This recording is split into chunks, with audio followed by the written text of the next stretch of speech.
bem-vindos à terceira parte de Arte da Guerra, desta vez para pedirmos ao embaixador Seixas da Costa que nos fale um pouco sobre a forma como está a acompanhar um país que conhece bem, a França, onde Emmanuel Macron, o seu presidente, está a ter mais um problema.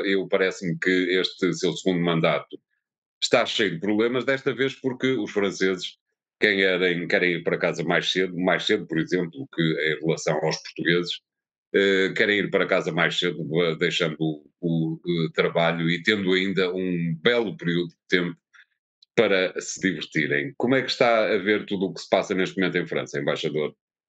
Eu, à partida, devo dizer que ver as pessoas a querer gozar a vida é uma coisa que eu acho simples Exatamente. e agradável.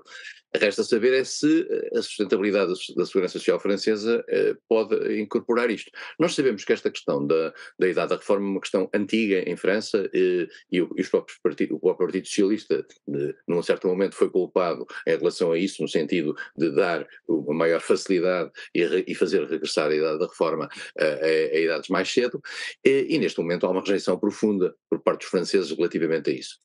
Volto a dizer, eu não sei, não conheço as contas, se a sustentabilidade da segurança social permite ou não que não haja este avanço da idade da reforma. Macron, vale a pena dizê-lo, quando foi eleito, isto estava no seu programa de eleição.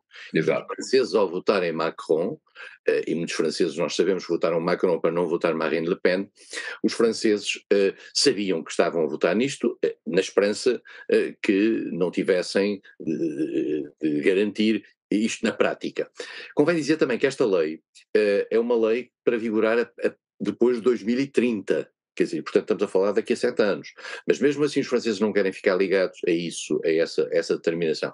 Isto pode criar uma situação extremamente difícil. Macron, o que é que aconteceu? Macron tentou jogar com a circunstância do partido da direita tradicional, o Les Républicains, o partido de Sarkozy, ter proposto ser um dos pontos essenciais da atitude deste partido no plano da política interna, a aprovação desta lei. E por isso mesmo colou o seu próprio partido à direita, no sentido de dizer, já que estamos a fazer aquilo que vocês queriam propor, juntem-se a nós, e a direita lá se juntou a Macron, mas as coisas não correram tão bem quanto se previa, e em situação limite Macron utilizou um mecanismo que existe na Constituição francesa, que é a possibilidade do governo impor a lei, que só pode ser revertida no caso de haver uma maioria contra. O que significa colocar toda a gente contra a lei do governo. É o chamado artigo 49.3, que é algo que é muito discutido em França, mas que no fundo é uma provisão que existe na Constituição francesa da Quinta República para evitar aquilo que se chamava a ditadura do Parlamento da Quarta República. E essa circunstância fez com que os franceses viessem para a rua reclamar contra isto. Isto vai criar uma tensão muito grande. Macron, apesar de tudo, está ainda com muitos anos à sua frente em termos de mandato. Macron foi eleito há 1 ano e tal, nós já nos esquecemos. Exatamente. E as eleições francesas não foram há muito tempo. E, portanto, temos aqui um tempo complexo para Macron. Claramente está, como o António disse, num tempo de mandato muito complexo, muito difícil, porque na França a movimentação de rua faz parte da política interna francesa, é tradicional. É o país europeu onde isso se processa e em que os sindicatos vêm para a rua.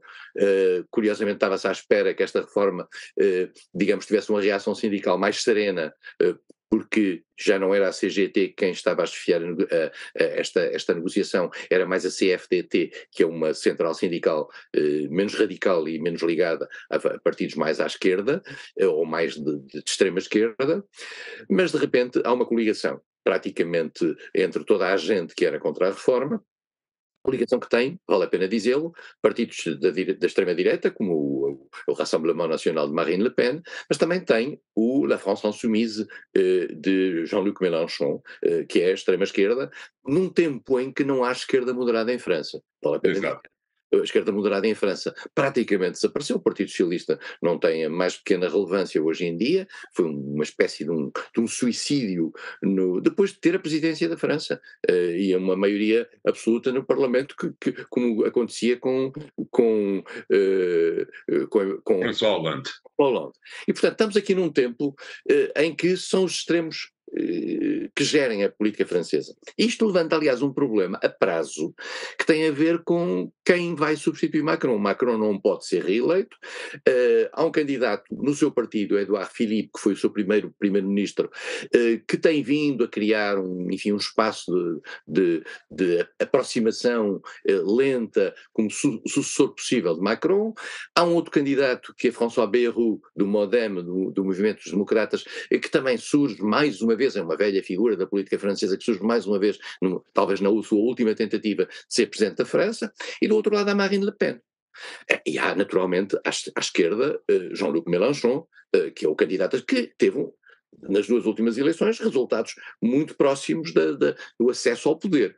Exato. Estamos a assistir, seguramente, neste caminho para as próximas eleições francesas daqui a 4 anos, vamos assistir a um tempo muito difícil para Macron, mas também um tempo muito difícil para a direita moderada francesa, que tem uma grande dificuldade, por um lado, de manifestar um projeto alternativo à esquerda, sem, por outro lado, descolar a Macron, que é o que aconteceu agora, embora sem um grande resultado. Vale a pena dizer que a direita tradicional também tem um candidato que já se anunciou, que é Laurent Wauquiez, que foi secretário de Estado em vários governos e que teve um papel, digamos,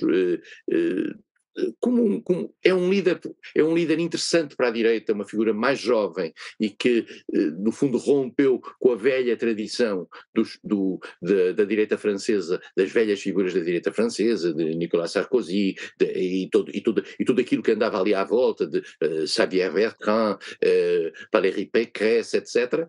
E surge como uma voz mais à direita, que também é interessante para eles, no sentido de ir buscar algum eleitorado que se poderia sentir tentado, ou que se poderá sentir tentado a votar Marine Le Pen. São tempos muito complicados para a França, e para um país como a França, e para uma personalidade como Macron, que procurava desempenhar um grande papel na política francesa, nunca se consegue fazer boa política externa se não se conseguir fazer bem na política interna. E Macron hoje está fragilizado na política interna. Essa fragilização, embaixador, é uma surpresa ou o facto de, nas últimas presidenciais, na primeira volta, a extrema-direita e a extrema-esquerda terem ficado terem ficado equiparadas em termos de resultados, e serem ambos um resultado muito forte? Por acaso passou à segunda volta à extrema-direita, se a extrema-esquerda tivesse passado, haveria alguma surpresa, evidentemente, mas esteve perto de o conseguir fazer. O facto de os dois extremos serem tão fortes à primeira volta das presidenciais não indicava, do seu ponto de vista, que o segundo mandato de Macron iria ser difícil? Sim, Macron já é, para muita gente que votou nele, um candidato, como se diz em termos informáticos, by default, porque não havia alguém em quem votar. E, portanto, as pessoas Certo. acabaram por votar nele para travar o caminho de Marine Le Pen.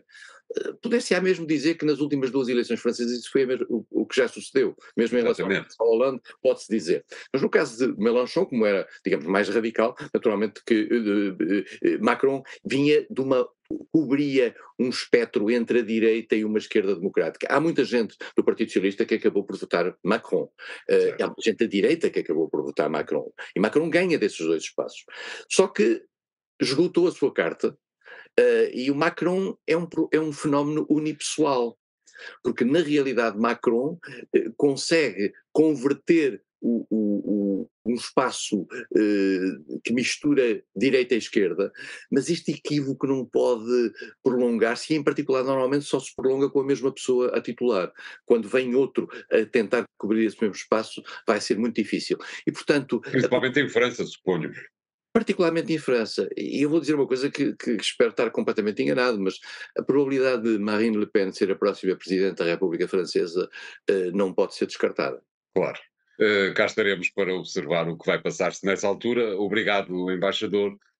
O programa fica hoje por aqui, continuam a acompanhar ou revejam reouçam no podcast que encontram nos sites do Jornal Económico. Até para a semana. Obrigado.